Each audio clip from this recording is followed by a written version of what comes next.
NPCs. Welcome to Rules of Cool, where we interview very special guests, creators, gamers, designers, and world builders. I'm your host, Rem, and today we are going to chat with some Earthdawn friends from FASA, like Morgan Weeks, the current line developer, and Josh Harrison, the former line developer and current writer. So stay tuned because you won't want to miss it. This week's giveaway is a free PDF bundle for the core books for Earthdawn. That's the Player's Guide, the GM Guide, and Companion. Over 14,000 words, I think I was told before this, so we'll clarify that when we get my guests on screen. But type hashtag RemPC in the chat for your free entry to win. 14,000 seems very low, so we'll talk about that again. But don't forget to that we have new ways to enter our weekly drawing to win our giveaways and interact with the cast and characters in Shadowrun Emerald Glitch right here on Gen Con TV. We all know by now that you can type hashtag RemPC in the chat for a free entry to win. But now you can subscribe to the Gen Con TV channel, which gets you 5 entries to win and 4 edge to give to the player of your choice. But wait, there's more. Channel points can also be used to impact the game. So 500 points gets the player of your choice NERPs, which is 3 extra dice to a roll. 1,000 points gets a point of edge to any player of your choice. And 2,500 points gets 4 edge to the player of your choice. But wait, there's more. Bits can also be used to impact the game and get you those bonus entries for the giveaway. So 100 bits is a NERP for the 3 extra dice to the players of your choice. 200 bits is a point of edge. And 500 bits is 4 points of edge. And for each of those, for every 100 bits you give, you get an extra bonus entry to win the giveaway for the week. So check that out. If you subscribe as well, we do have the 5 entries to win. So bits, subscribe, channel points, you can use them all to impact the game and up your chances. Come play with us, impact the run we're on, and we'll be ruling the streets in no time. Now we have some news in the Rem Alternus world.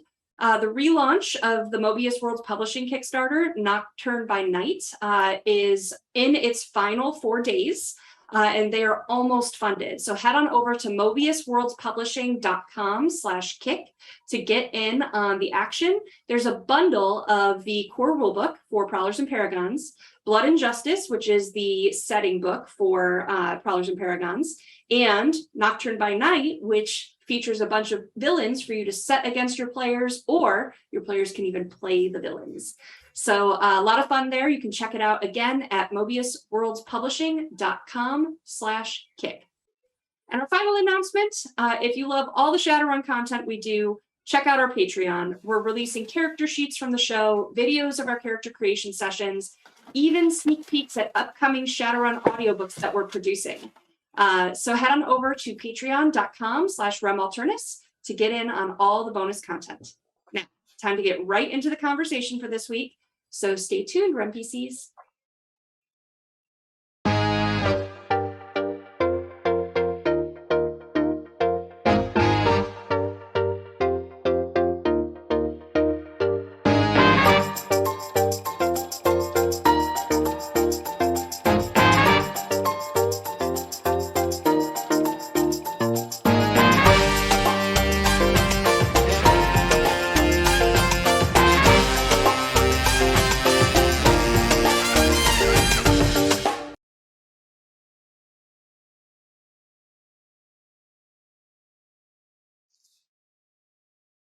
Welcome back, everyone, and welcome to my 2 guests for today. One is on screen and one is off screen, but here with us. So welcome, Josh, and welcome, Morgan. How are you guys? I'm still alive. I'm doing well, thank you. Awesome. I'm really glad to have you on. I got to meet Josh at a convention a year or 2 ago. Time has no meaning anymore since COVID happened. But I met Josh when he was the line developer for Earthdawn, I believe, and I wasn't technically at that point that we met. It was Gen Con 2021. Okay. But then Morgan is the current line developer for Earthdawn. Yes. And you still write for them, correct? That's the rumor.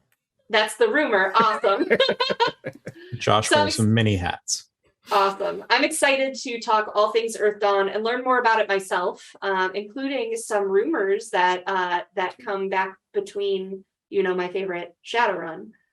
So we'll get all into that. But to kick off, I want to kind of get to know both of you better. So let's start with Josh.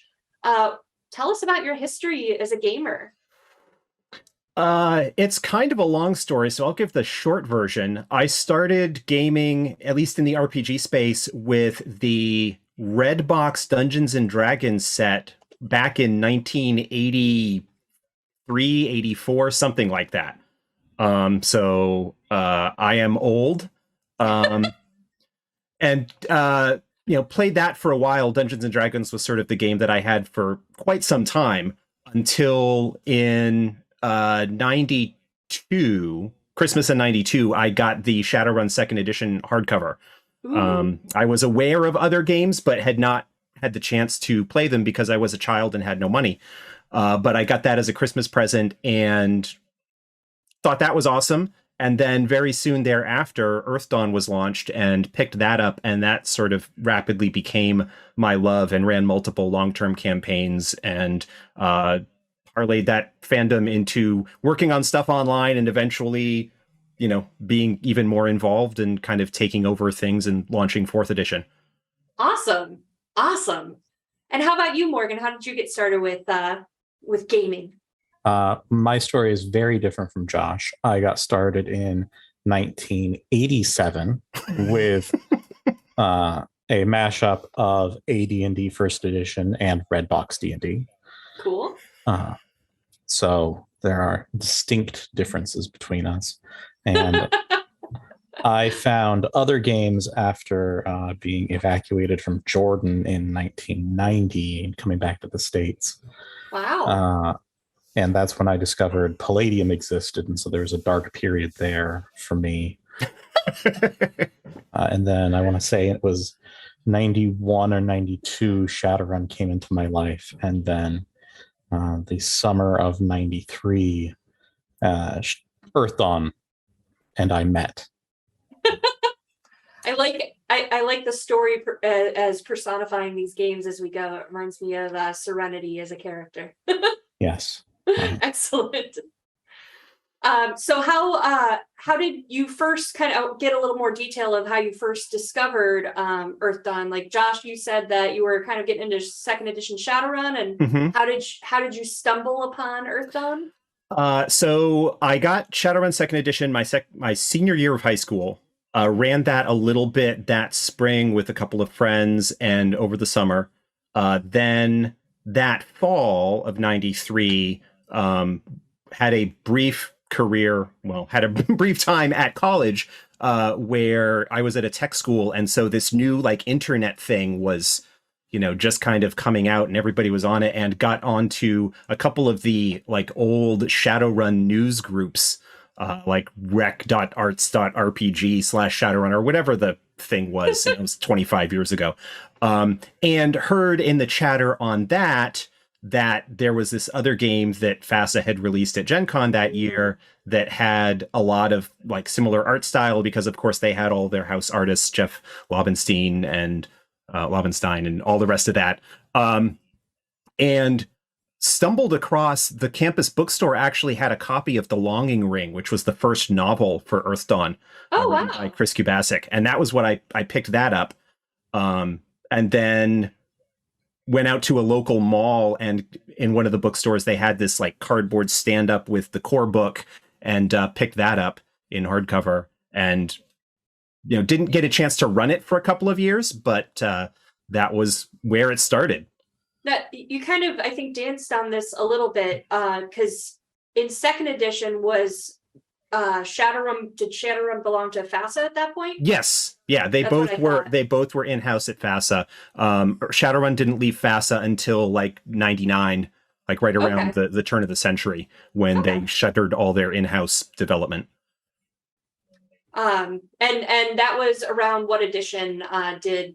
That would have been third edition, either just after it launched or right around that time frame. I'm a baby Shadowrunner. I got in on 5th. So like, history beyond that point just doesn't exist to me. So sometimes I have to clarify what happened. And how about you, Morgan? How did you fall for Earthdawn? Well, let's see. In completely different circumstances again, I lived in a farm outside of a college town because I am younger than Josh. And I encountered the Longing Ring at the campus bookstore, along with a copy of Earthdawn itself. And the cover drew me in, and I sat on the floor while the college kids milled around me, looking at it, and decided it had to come home with me. And I also picked up the novel. And unlike Josh, I started running it immediately with my middle school friends. I'm pretty sure that Josh and Morgan are just the same person, but Josh is just practicing like ventriloquism as he wears many hats. Yeah, right. we have been seen in the same room together. Don't let the allegedly. Well, until I see it, I have no proof. So at Gen Con 2023. There we go. Gotcha. We'll see. Maybe I'll go to the booth and one of you will have stepped out just in time for my round. One of us will be running a game. Probably. Yeah. Awesome.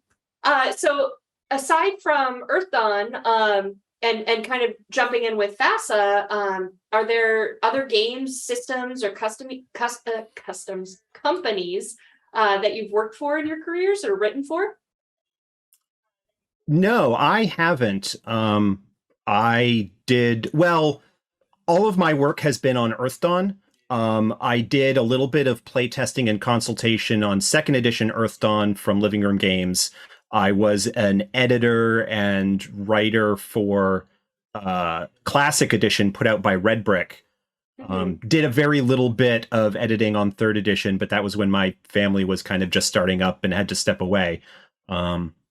So yes, other companies, but it's all been under the Earthdawn banner. Fair. And how about you, Morgan? Yeah, I wrote for Calico Games on their Short Order Heroes product. I helped with that. I did a lot of editing and design and development help with my friend Jim Pinto's Post-World Games releases, especially his Praxis series, but I don't know if you're familiar with those. I've heard the names, but never gotten into them. It's GMless gaming. Oh, cool. And Aloy Lasanta's Amp Year Zero, I wrote the Typhon source book. And I'm helping my friend Pete Petrusha with his Chew role-playing game right now. Oh, cool.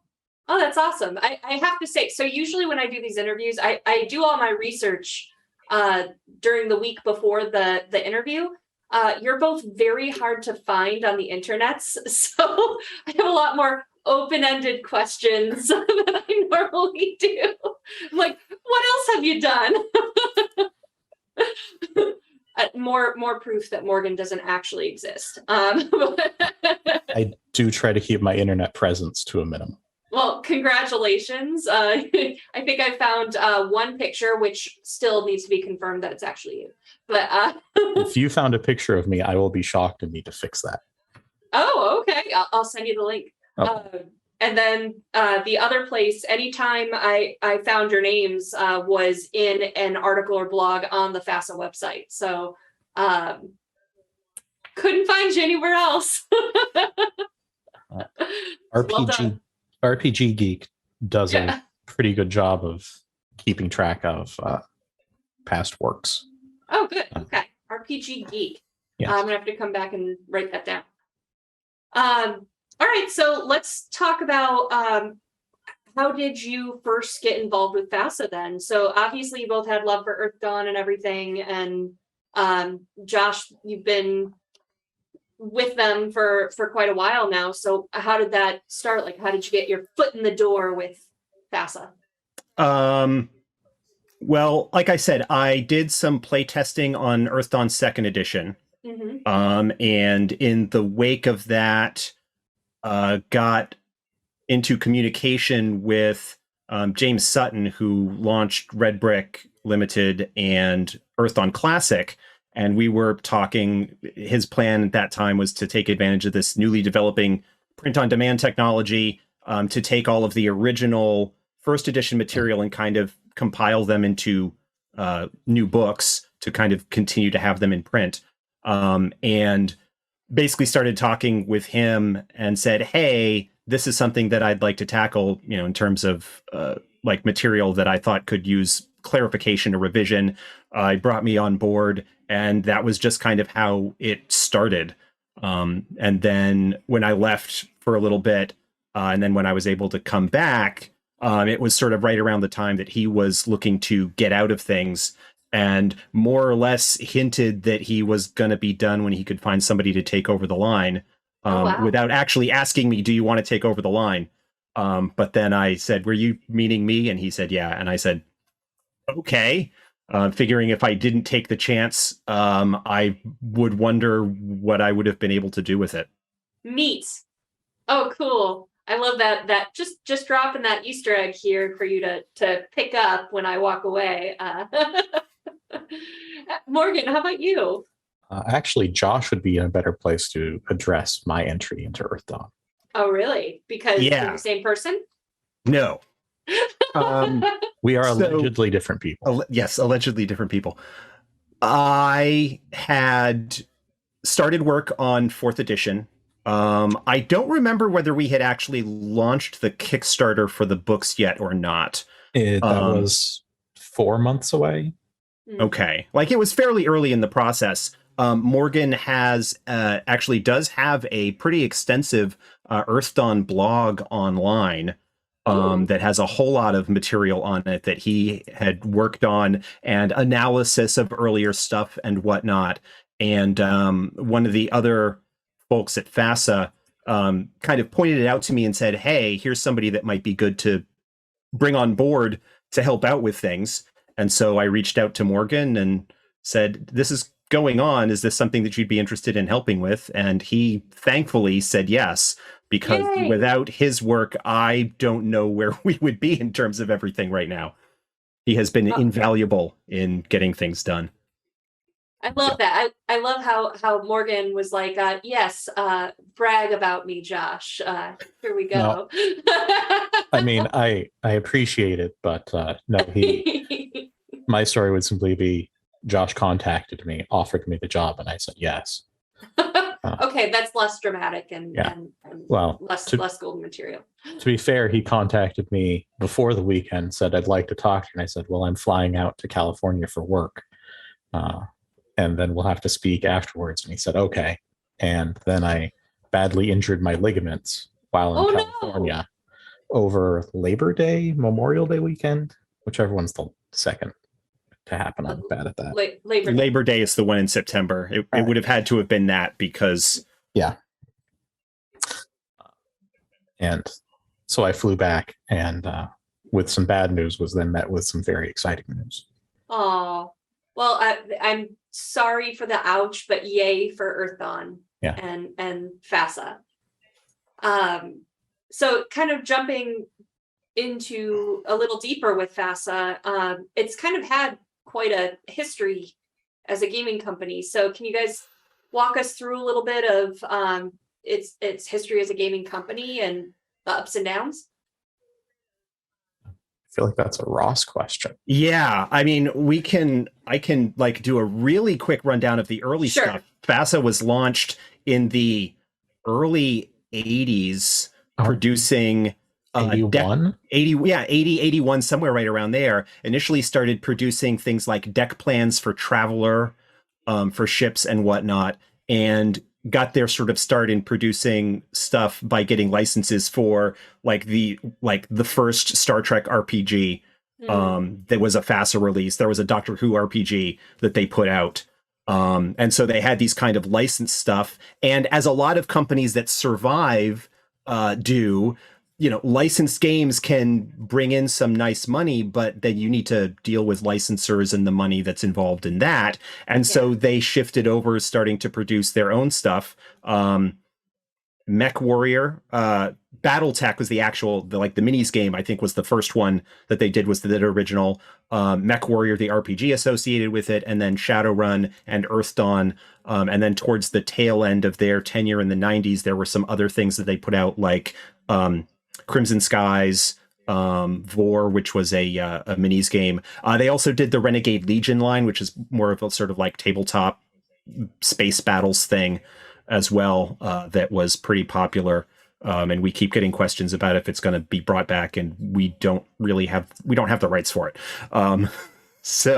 But that's sort of the story. And then in the late 90s, the sort of original folks saw the writing on the wall and what was going on in the industry at that time, and decided, we're gonna like get out of actively producing stuff, spun off properties to various places, and just kind of continued to exist as a holding company for the stuff that didn't end up in other places. And so licensed out Earthdawn to Living Room Games and Red Brick and whatnot. And then eventually Earthdawn came back in-house with FASA Games, which is a subsidiary of the still existing FASA Corp, with Ross Babcock, one of the original founders, involved still, more from a business standpoint, but has a lot of sort of knowledge and experience and contacts, and has made things a lot easier in terms of getting stuff done in that regard. Good. But yeah, the rumor, like, a lot of people think that FASA died, and it didn't. It went into hibernation, in a sense. The rumors of its demise have been exaggerated. I like that description. Okay, so that kind of makes sense with kind of putting, I guess, the rumors or the gossip of what you hear at cons and stuff into context for what was going on in the industry at that time. So cool. Enough about FASA. I want to talk about Earthdawn. So that's why we're here. Yeah. So what is, well, actually, where, because we talked a little bit about, like, Josh, where you were line developer and then you started kind of stepping back and writing and editing and wearing all these different hats. What is the timeline for the devs for Earthdawn, and where you both fit into that? So if we're going to talk about 4th edition, I was line developer officially from when it was announced in 2012. God, I don't remember the year now. It was, so we started work on it in 2012. The Kickstarter was announced in 2013. Yes. So I took over when we announced 4th edition in 2012, was officially line developer for 3 years, or thereabouts. And we then sort of actually shifted to, rather than having a single line developer, having a sort of development team. So, you know, we were all sort of equal levels at that point. There was not a single, we had a project manager that was sort of in charge of things, but in terms of the creative team, we were all just a development group together. You're all Spartacus. Yeah. And then as a result of things that we learned during that interim period, it was sort of decided that we really needed to have somebody taking a more direct creative hand on the helm, and Morgan stepped up to step into that role and being a little bit more of a creative director, as well as sort of helping manage the various projects that are going on. And when did that go into effect? So that happened at the end of 2021, and was announced at the beginning of Q2. Did it get announced at Freedonia Con? Yeah. Okay, so it's fairly recent. So congratulations, Morgan. Thank you. And awesome. You have my pity. Yeah, it's a complicated job. Fair enough. Yeah, I can't imagine how many plates you're constantly spinning on very fragile sticks. It is a job and a labor of love, but as is, gaming as an industry in general, I'm noticing more and more. True. Yes. Yeah, we're here because we love it very, very dearly. The Uh, best way to make a small fortune in gaming is to start with a large fortune. oh gosh, yeah, wouldn't that be nice? So now diving into Earthdawn, I because it's been around for so long. 30 years as of next summer. Yeah. Really? Oh wow. I was thinking like closer to like 20 or 25, but that's darn. Yeah. So tell us, just go to the basics. I know it's hard to zoom that far out, but for our viewers that have never heard of Earthdawn before, what is an Earthdawn? And tell us about the system and the lore. Josh, would you like to do this? Oh, I was going to say, I feel like I've been dominating the conversation here. All right. Earthdawn is a hopeful post-apocalyptic high fantasy role-playing game.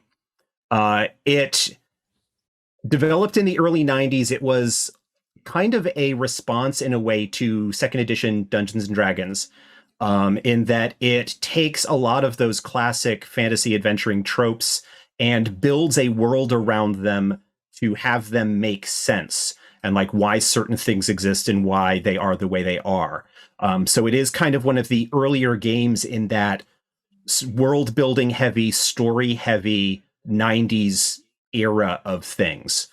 And so but it is also, as we'll probably get into more detail a little bit later, originally conceived of as the previous high magic cycle for Shadowrun. And so in the original books, there were characters that would show up in both settings and whatnot, kind of providing a little bit of, insight into what might have gone in the past to inform the relationships between these characters in the Sixth World and whatnot. Interesting. So yeah, there's a lot of that. And that was part of the reason why the people who are like really into like Earthdawn and Shadowrun as a combined setting are into it, because of those Easter eggs and lore drops that are found in places, especially throughout the second edition books, where everybody was kind of in the same office, the developers, working together. It was easy for them to go down the hall and like collaborate and figure out what was going on and stuff like that.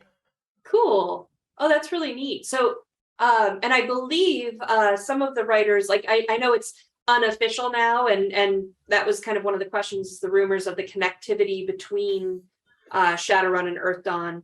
But I know like Russell Zimmerman still, when he has the opportunity, might like just plop in another little Easter egg here and there. So it's cool that those like even distantly might still have that shadow of connection that we just don't talk about anymore because they're separate licenses. Right. Neat. Okay. Anything to add, Morgan? Not particularly. I guess I would describe it as a post-apocalyptic game. Yeah. But that's what does that mean?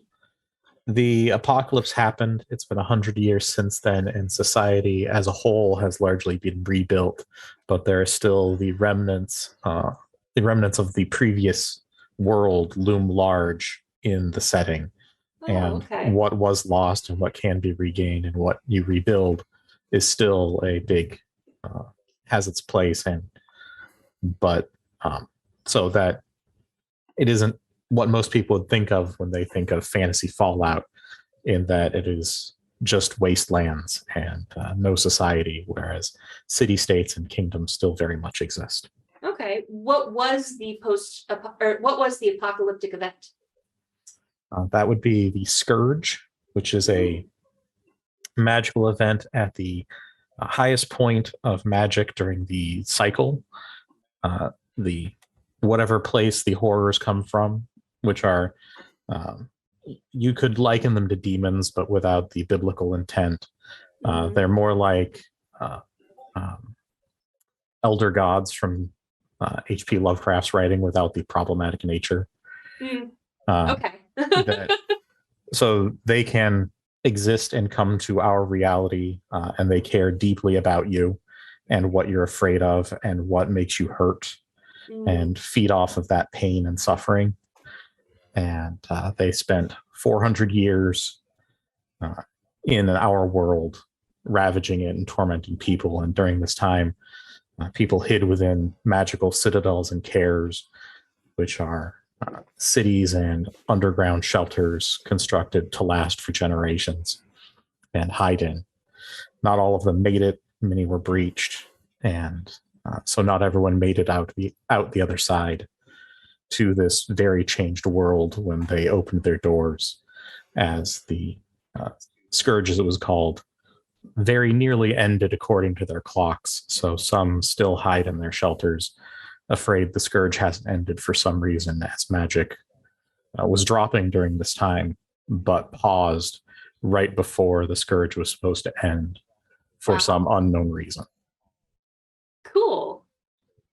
So I love that idea of, people still, your story starts as you emerge and from these shelters and how much the world has changed. That's a really cool concept.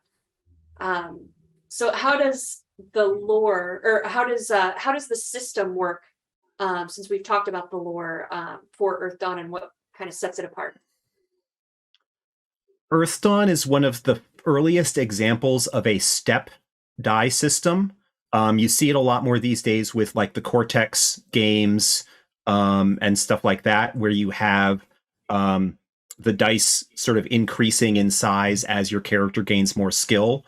The system was originally developed by Greg Gordon, who has some really wonderful credits. He developed the original DC Heroes game. He did some work on the original Torg. He's just got a bunch of really cool design credits on his resume. But it's a system where it still is very clearly in some ways like inspired by or modeled after D&D in terms of like you have character attributes like strength, dexterity, and whatnot. But rather than being a sort of fully class-based system, there is, again, playing on the idea of we're building a world where these things make sense. A character's class, which in Earthdawn is called a discipline, is a more than just a simple profession. It is a mystical path through which a character unlocks magical abilities that are related to the type of philosophy that they're following. So a warrior is more than somebody who simply, fights with a sword. They have magical abilities that allow them to, move with the speed of a tiger, or, toughen their skin, taking on some aspects of like wood in order to be able to suffer more damage. And so everybody in the game has magical abilities that kind of play into their archetype. And so those abilities, which are called talents, you basically take your attribute rank and your talent rank, and you add them together, and that tells you what step you are rolling and the dice, therefore, that you roll for the test. And one of the awesome aspects is that the dice are open-ended. So anytime you roll the maximum value on a die, it explodes. And so you can conceivably, if you're rolling really well, have results that are well beyond the limits of mortal man. It doesn't happen often, but it happens often enough that it's great. Neat. Oh, that's super cool. I love exploding dice. So interesting with the philosophy and thinking of like classes as we know them from D&D. Like, okay, you might change your profession or take on multiple interests and like take a level of rogue, take a level of paladin, or whatever you want to do with that. That was a weird combination, but it came into my mind. But so for this, can your philosophy change based on events where it's like, maybe you're really following this warrior's way, and then something happens in your life that kind of shakes that, and now you don't want to fight, kind of thing? Is that something that's buildable within the game? Morgan? Yes.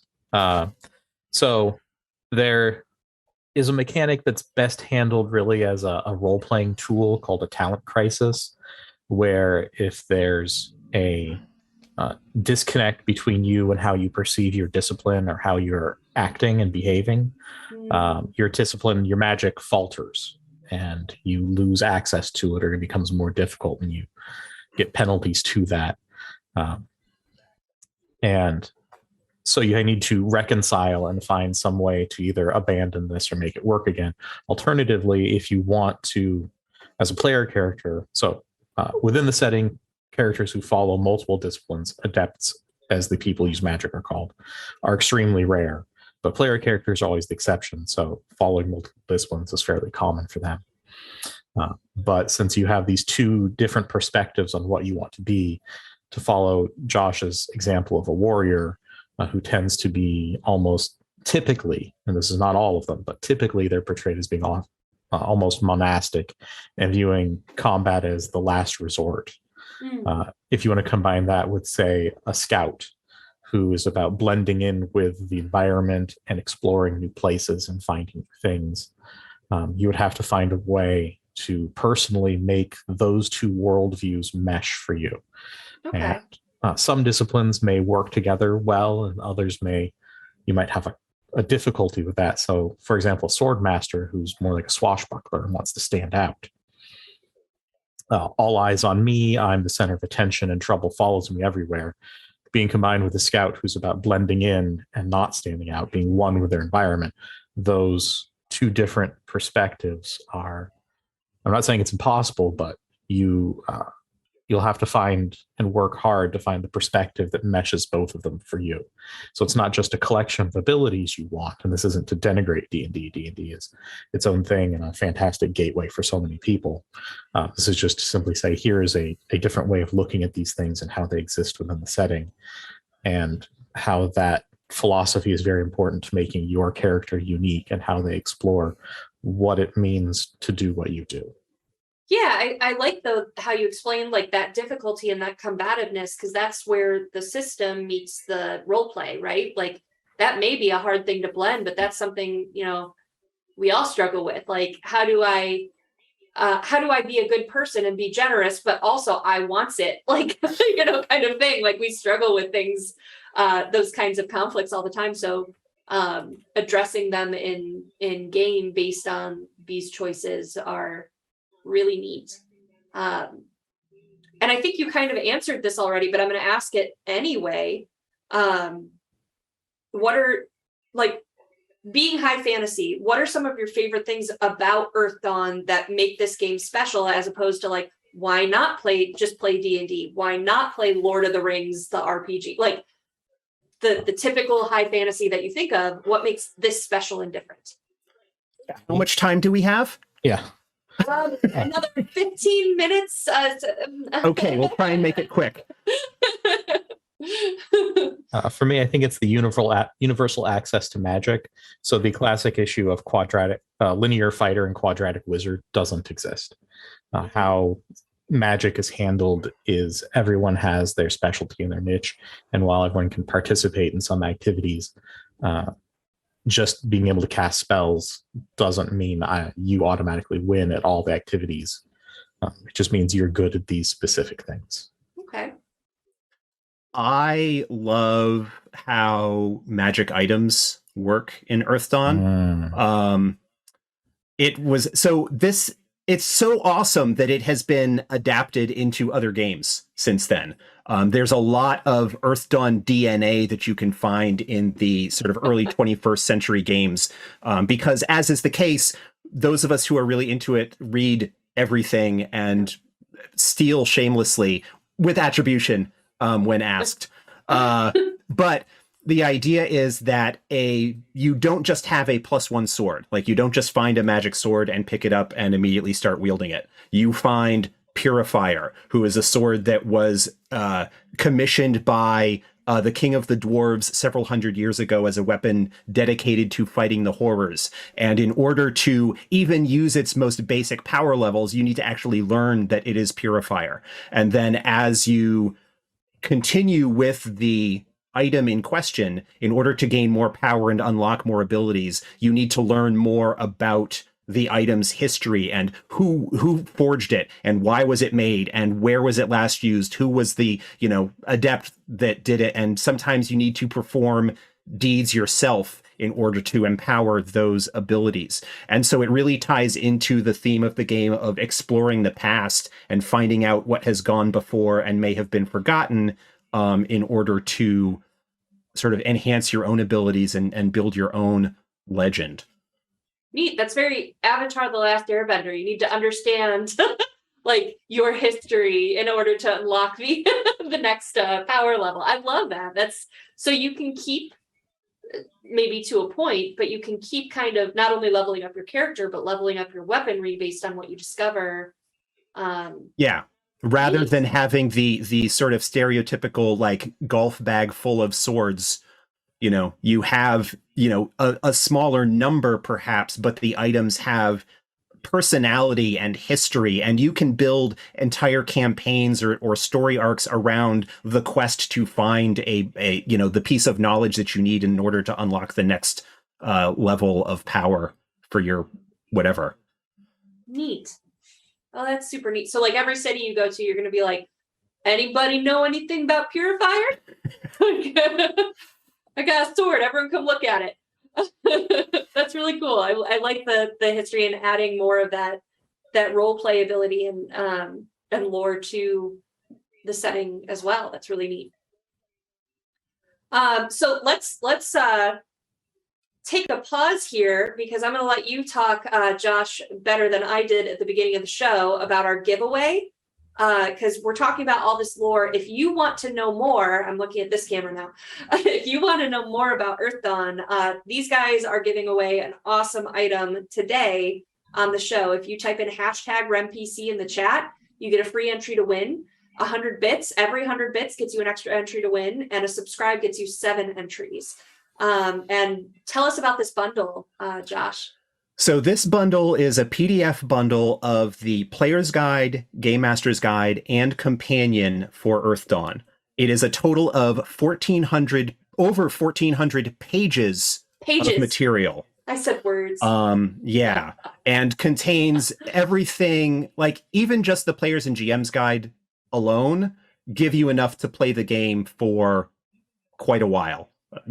For years. The companion expands the upper limit of power that's available and has a lot more higher powered enemies and some more advanced rules and stuff like that. But those 3 books together have a lot of sort of basic overview information of the default setting of Earthdawn, which is bar save, which is a really wonderful and well fleshed out fantasy setting that has just so much wonderful stuff about it.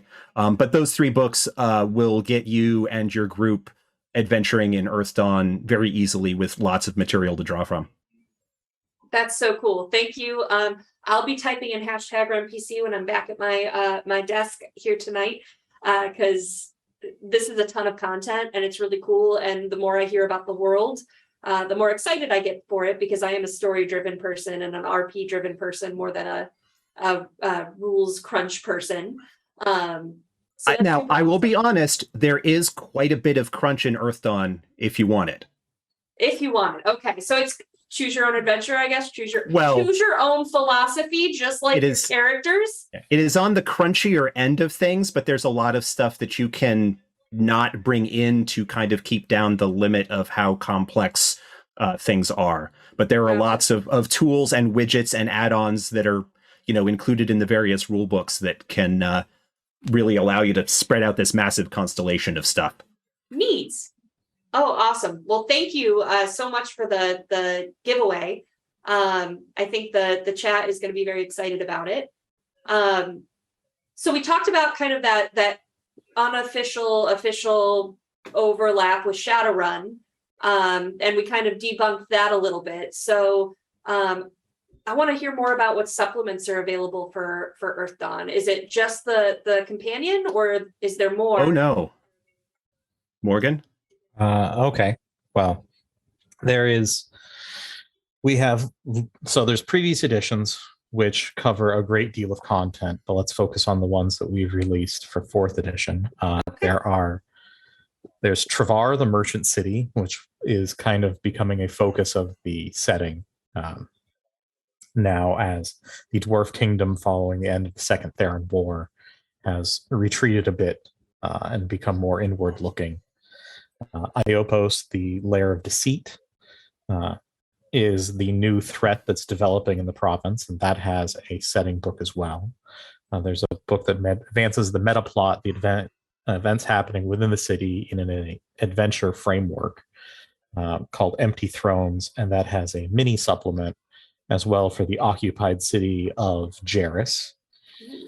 We also have a supplement for questers that was Josh's baby, that goes into what it's like to follow the passions, which are analogous to, but distinctly not the same as, gods within the setting.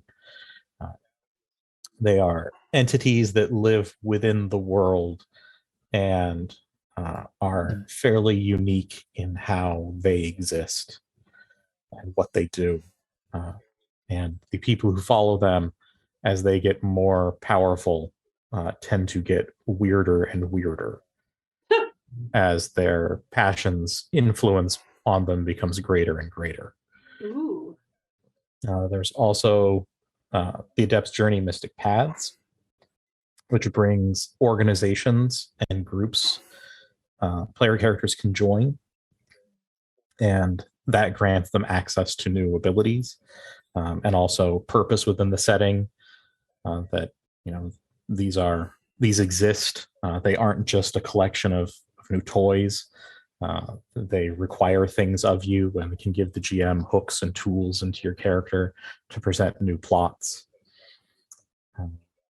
And the Vasgothia was just released, the PDF. It's currently being printed.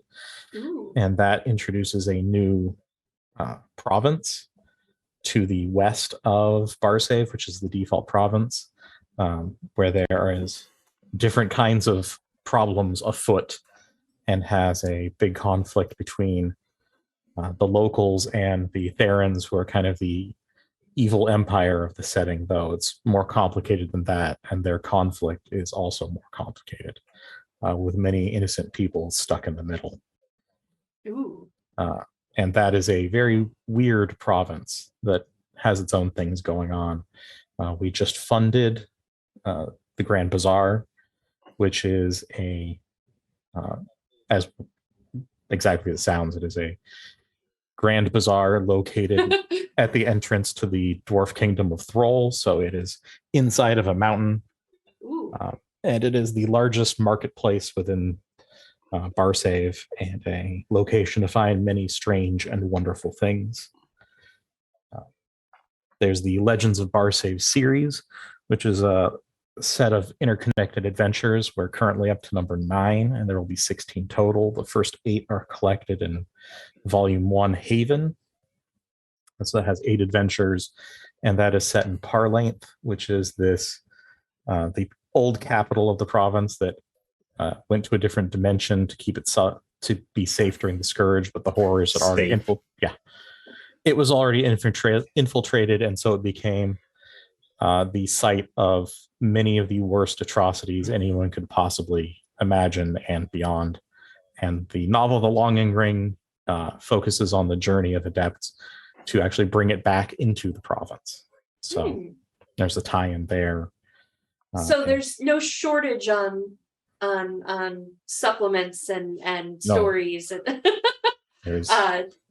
Yeah, and a lot of the older material, the stuff published under first edition back in the 90s and whatnot, a lot of that setting material, while it is older in the sense of the campaign, the setting timeline, we have done a lot because of how much we love it to make sure that that older material is still mostly valid. And a lot of it is sort of mostly rules agnostic, in the sense that you can run a game using the 4th edition rule set, which is similar to first, but, you know, has been improved over the years, or changed depending on how much of a grognard you are.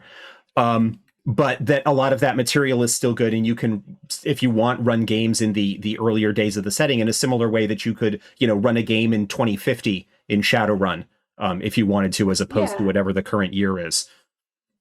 That's really neat. I was thinking, as like you're listing off all of these supplements and all these stories and avenues to take. It's a reminder again of how, yes, gaming is a passion that you get into the industry because you love it.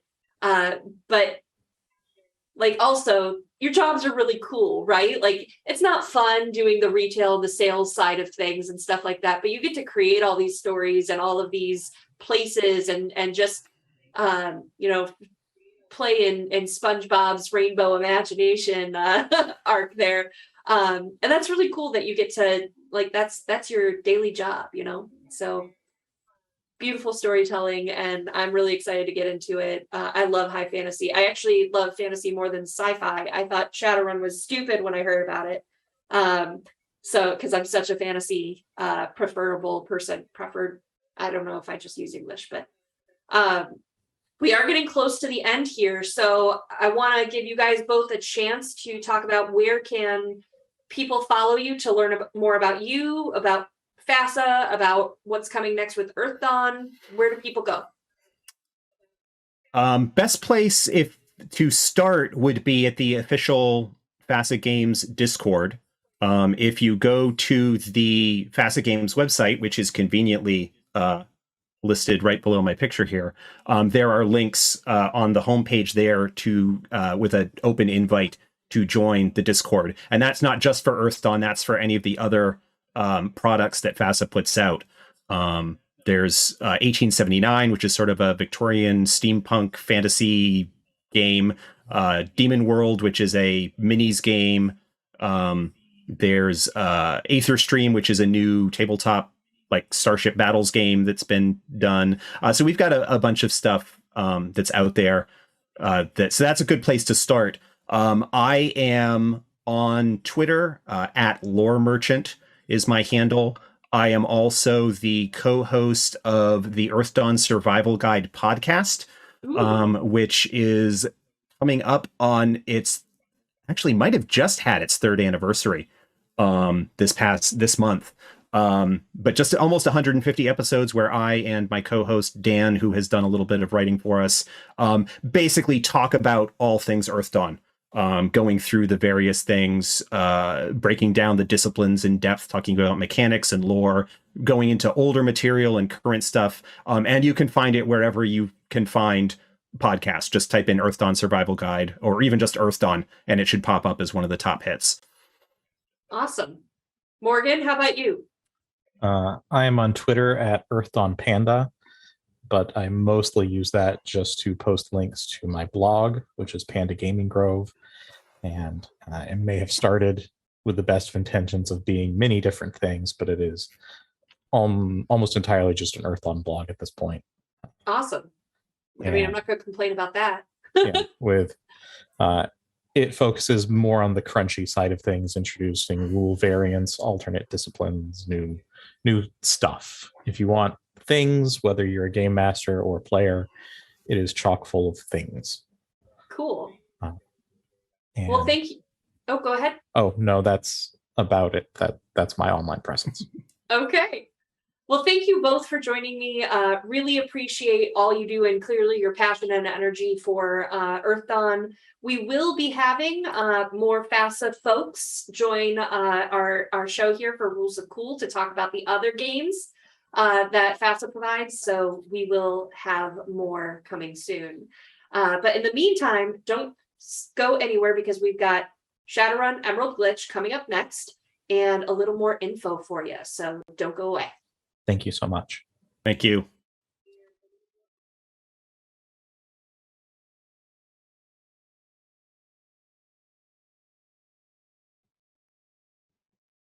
Our runners have been hired to acquire a manuscript from a charity auction. What happens when they discover a larger item that's more familiar? Why are the old Icelandic dwarven Shadowrunners here? Will Curie and Slick be able to work together, or will our runner team implode?